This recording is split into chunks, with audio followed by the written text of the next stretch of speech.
Break के बाद फिर से आपका स्वागत है। आगे बढ़ते हैं खबरों में। संसद का मौजूदा बजट सत्र आने वाले दिनों में याद रखा जाएगा। केंद्र की मौजूदा सरकार ने भारत की अर्थव्यवस्था पर एक श्वेत पत्र संसद में पेश किया है, जो 2004 से 2014 तक यूपीए सरकार के दौरान का है। उन 10 सालों में प्रधानमंत्री रहे डॉक्टर मनमोहन सिंह के कार्यकाल में अर्थव्यवस्था को लेकर जो फैसले किए गए, उन सभी का लेखा जोखा इस श्वेत पत्र में है। वित्त मंत्री निर्मला सीतारमण ने इसे सदन के पटल पर रखा है, जिस पर आज लोकसभा में दोपहर 12 बजे से चर्चा शुरू है। श्वेत पत्र में कहा गया है कि 2014 में जब नरेंद्र मोदी सरकार सत्ता में आई थी, तब अर्थव्यवस्था नाजुक स्थिति में थी और वित्तीय स्थिति खराब थी। इसमें कहा गया है कि आर्थिक कुप्रबंधन और वित्तीय अनुशासनहीनता के साथ साथ व्यापक भ्रष्टाचार के कारण संकट पैदा हुआ। इसमें आगे कहा गया कि अब अर्थव्यवस्था स्थिर हो गई है और सुधार तथा विकास के पथ पर है। पिछले 10 वर्षों में सरकार ने पिछली सरकार द्वारा छोड़ी गई चुनौतियों पर सफलतापूर्वक नियंत्रण पा लिया है। Paper to be laid table. Honourable finance minister.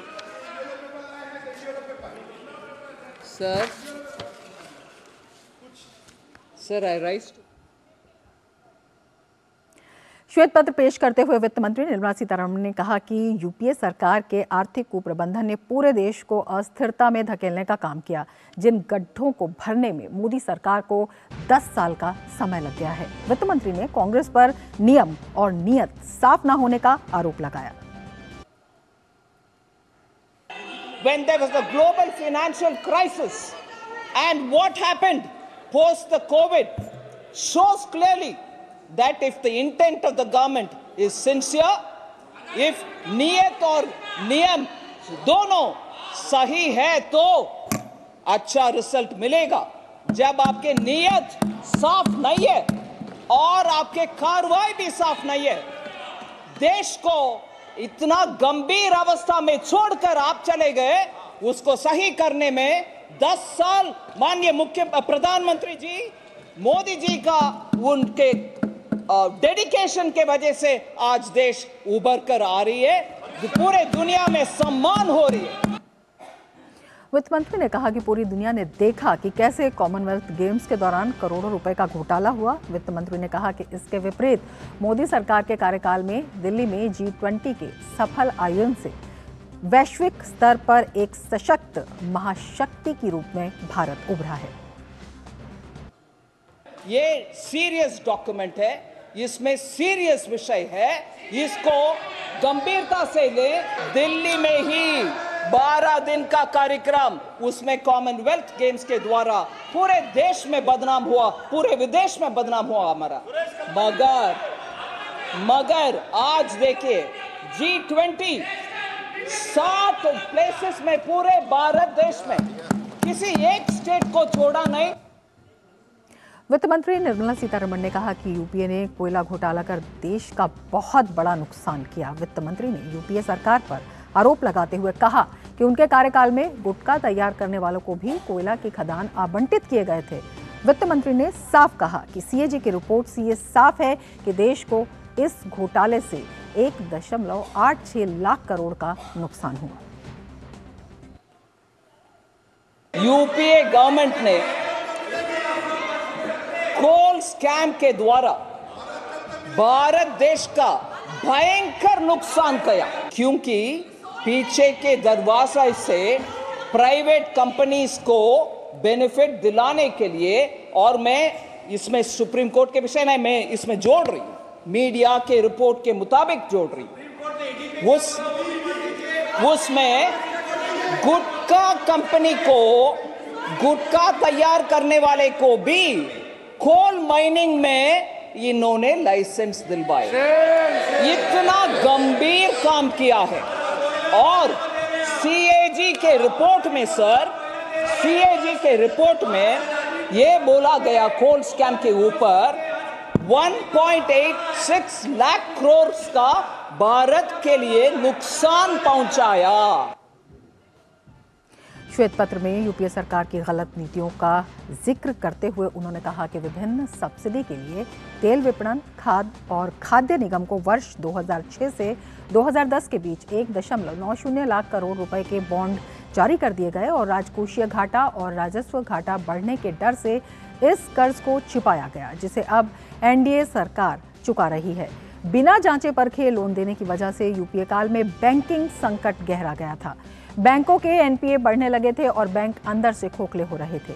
विदेशी मुद्रा का भंडार कम हो रहा था और वर्ष 2013 के अगस्त में ये 256 अरब डॉलर था, जो कि वर्ष 2011 में 294 अरब डॉलर था। राजकोषीय घाटा अधिक होने से वित्त वर्ष 2011-12 में बजटीय प्रावधान की तुलना में 27% अधिक बाजार से कर्ज लिया गया। इंफ्रास्ट्रक्चर विकास चरमराने लगा। सामाजिक और ग्रामीण मामले से जुड़े मंत्रालय के पैसे खर्च तक नहीं किए जा रहे थे। ये भी कहा गया कि यूपीए शासनकाल में दुनिया की 5 कमजोर अर्थव्यवस्था में शामिल रही भारतीय अर्थव्यवस्था को 5 शीर्ष अर्थव्यवस्था में शामिल करने के मोदी सरकार के सफर को श्वेत पत्र में दिखाते हुए कहा गया है कि किफायती आवास ग्रामीण यूपीए सरकार में 2.1 करोड़ था, जो एनडीए शासनकाल में 2.6 करोड़ हो गया। वहीं शौचालयों का निर्माण यूपीए सरकार में मात्र 1.8 करोड़ था, जो मोदी सरकार में 11.8 करोड़ घरों तक पहुंच गया। असंगठित क्षेत्र के श्रमिकों के लिए किफायती पेंशन के लाभार्थी यूपीए सरकार में मात्र 36.4 लाख थे, जो एनडीए सरकार में बढ़कर 6.1 करोड़ हो गए। यूपीए सरकार में न्यूनतम शून्य राशि वाले बैंक खाते मात्र 10.3 करोड़ थे, जो मोदी सरकार में बढ़कर 51.6 करोड़ खाते तक पहुंच गए। देश में ऑप्टिकल फाइबर नेटवर्क यूपीए के दौर में मात्र 6,577 किलोमीटर था, जो मोदी सरकार में 6.8 लाख किलोमीटर तक हो गया। तो भारतीय अर्थव्यवस्था पर श्वेत पत्र, जिसमें ये आंकड़े दिए गए और बताया गया कि किस तरह से ये तस्वीर लगातार बदल रही है, किस तरह से देश अब तेजी से बढ़ती अर्थव्यवस्थाओं में शामिल हो रहा है।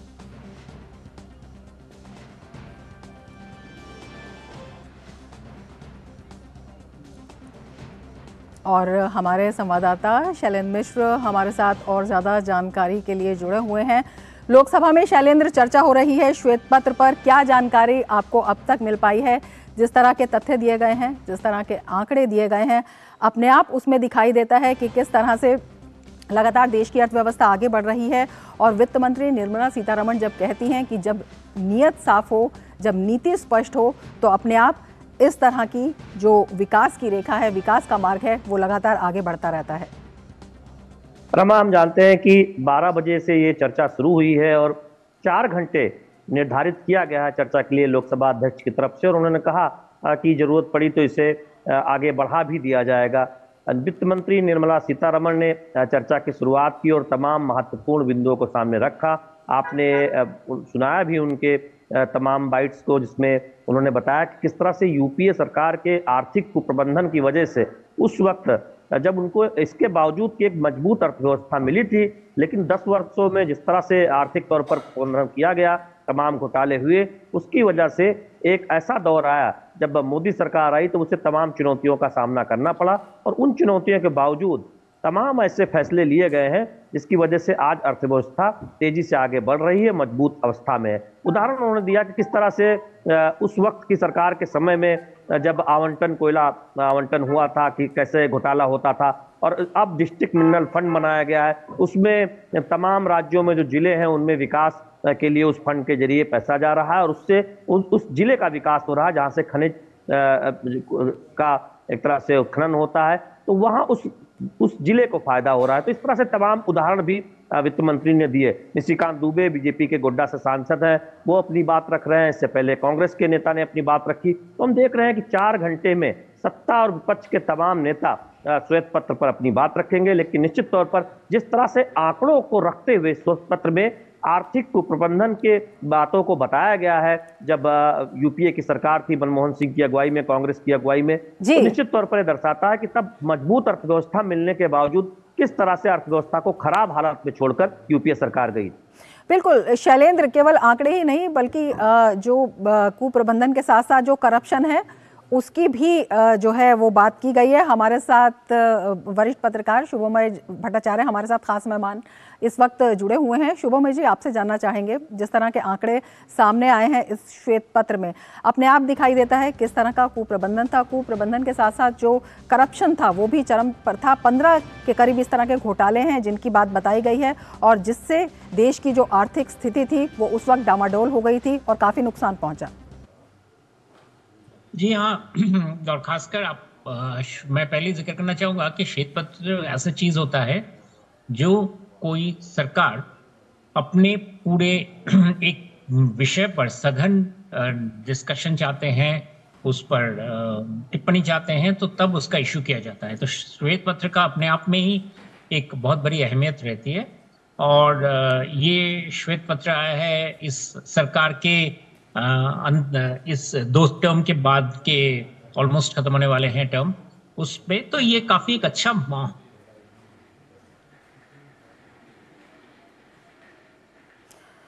और हमारे साथ शैलेंद्र जी भी जुड़े हुए हैं, हमारे संवाददाता। शैलेंद्र, आपके पास आना चाहेंगे, आपसे जानना चाहें, हम बात कर रहे थे कुप्रबंधन के साथ साथ जिस तरह से भ्रष्टाचार, और वित्त मंत्री ने साफ तौर पर कहा कि 10 साल तो वही जो गैप था, वही जो गड्ढे थे उन्हीं को भरने में लग गए। हम आपको दिखाते हैं कि क्या कुछ कहा है गृह मंत्री अमित शाह ने। गृह मंत्री अमित शाह ने कहा है कि पूर्व प्रधानमंत्री चौधरी चरण सिंह को भारत रत्न से सम्मानित किए जाने की घोषणा से अत्यंत प्रसन्नता हुई। आजीवन किसानों के लिए समर्पित चौधरी साहब ने किसान कल्याण के लिए अनेक कार्य किए। चौधरी साहब जीवन पर्यंत लोकतांत्रिक मूल्यों के संरक्षण के प्रति समर्पित रहे। गृह मंत्री अमित शाह, उनकी प्रतिक्रिया। आज पूर्व प्रधानमंत्री चौधरी चरण सिंह को भारत रत्न से सम्मानित किया गया है, 3 विभूतियों को भारत रत्न से सम्मानित किया गया है। तमाम प्रतिक्रियाएं आ रही हैं, उसमें गृह मंत्री अमित शाह की भी प्रतिक्रिया आपने देखी। हमारे संवाददाता शैलेंद्र मिश्र हमारे साथ जुड़े हुए हैं। शैलेंद्र, श्वेत पत्र पर आपसे हम बात कर रहे थे और लगातार जिस तरह से प्रधानमंत्री मोदी के नेतृत्व में कुशल नीतियां जो हैं वो लाई गई और निर्णय लिए गए, कई निर्णय कठोर भी कहे जा रहे थे, लेकिन उनकी वजह क्या थी और किस तरह से उनके परिणाम सामने आए हैं और किस तरह से आर्थिक स्थिति को जो डामाडोल थी उसको सुधारा गया है, ये श्वेत पत्र में बताया जा रहा है। देखिए, 3 स्तर पर श्वेत पत्र अपनी बात रखता है। पहली बात तो उसमें यह है कि कैसे जब यूपीए सरकार आई थी तो उस वक्त अर्थव्यवस्था की हालत क्या थी। एक तरह से मजबूत अर्थव्यवस्था अटल बिहारी वाजपेयी की सरकार छोड़कर गई थी, और 10 वर्षों में क्या फैसले किए गए उस वक्त नीतिगत जड़ता की वजह से, या फैसले न लिए जाने की वजह से, या फिर गलत फैसलों की वजह से, कि कैसे उस वक्त जो फैसले लिए जाने चाहिए थे वो ना लेकर एक फौरी उपाय किए गए जो लंबे समय में नुकसानदायक साबित हुए। बैंकिंग सेक्टर को देखें, उसमें एक संकट आया, इतिहास का एक सबसे बड़ा संकट जिसे कहा गया, उसको उबारने का काम मोदी सरकार ने चरणबद्ध तरीके से किया। कैसे 2008 के संकट में ये देखा गया कि जो एक ऐसे उपाय किए जाने चाहिए थे जिससे कि लंबे समय में अर्थव्यवस्था मजबूत हो, वो ना करके आर्थिक नींव को कमजोर करने का काम किया गया। ये आर्थिक विकास दर तो होती रहे लेकिन अर्थव्यवस्था की नींव कमजोर हो जाए, ये काम किया गया उस वक्त की सरकार के दौरान, यानी मनमोहन सिंह की सरकार के दौरान। तीसरी बात ये कही गई कि जिन सुधारों को नरसिम्हा राव ने आगे बढ़ाया था उनके समय में शुरू हुआ था। आज जानते हैं कि उन्हें भारत रत्न का, उनके नाम का ऐलान भी किया गया है, उन्हें भारत रत्न देने का। जब यूपीए सरकार आई तब कुछ सुधारों को रोक दिया गया, तो ये चरणबद्ध तरीके से बताया गया। और जो तीसरा महत्वपूर्ण पहलू है श्वेत पत्र का, जिसमें बताया गया कि कैसे इन संकटों से मोदी सरकार निपटी, कैसे उसने तमाम ऐसे फैसले किए जिससे न केवल आज अर्थव्यवस्था मजबूत स्थिति में है बल्कि दुनिया देख रही है भारत के साथ को। कोविड के बाद जिस तरह से हमने देखा कि प्रधानमंत्री नरेंद्र मोदी के अगुवाई में तमाम फैसले हुए और मजबूत फैसलों की वजह से आज विमान भारत में बन रहा है, आज मोबाइल भारत में बन रहा है, आज तमाम वो उत्पाद भारत में बन रहे हैं जो आज से 10 साल पहले सिर्फ सपने थे। तो ये दिखाता है कि हम कितनी मजबूत स्थिति में खड़े हैं, बावजूद इसके यूपीए के समय में बहुत ऐसे गलत निर्णय लिए गए, चाहे वो घोटालों की बात हो, 2G घोटाला हो, कोयला घोटाला हो, अंतरिक्ष घोटाला हो। उन घोटालों की वजह से आर्थिक जो स्थिति है वो खराब हुई थी और आर्थिक अस्थिरता का दौर एक तरह से देखने को मिला था। हम ज्यादा बाहरी कर्ज पर निर्भर हो गए थे, हमारा एनपीए बढ़ गया था बैंकों का, हमारी जो नीतियां वो स्थिर नहीं थी, तो उससे एक साथ घटी थी वैश्विक स्तर पर, पूंजी निवेश घटा था। और वो एक दौर था जब दुनिया भर के विकासशील देश पूंजी आकर्षित कर रहे थे, लेकिन भारत उसके बावजूद पिछड़ रहा था। लेकिन अब मोदी सरकार के समय में 11वीं की जगह पर हम 5वीं बड़ी अर्थव्यवस्था बन चुके हैं, 3वीं बनने वाले हैं, तेजी से उस रफ्तार पर आगे जा रहे हैं। तो उस तरह के तमाम महत्वपूर्ण बिंदुओं का जिक्र आंकड़ों के हिसाब से किया गया कि कितने आवास मोदी सरकार के समय बने और कितने यूपीए सरकार के समय बने, इस तरह के तमाम आंकड़े भी दिए गए। बिल्कुल, आंकड़ों के जरिए तुलनात्मक रूप से बताया गया है। शैलेंद्र, बहुत शुक्रिया तमाम जानकारी के लिए, और आप बने रहिए शैलेंद्र हमारे साथ। एक बार फिर से हम गृह मंत्री अमित शाह का जो ट्वीट है वो दिखा देते हैं, जो उन्होंने सोशल मीडिया प्लेटफॉर्म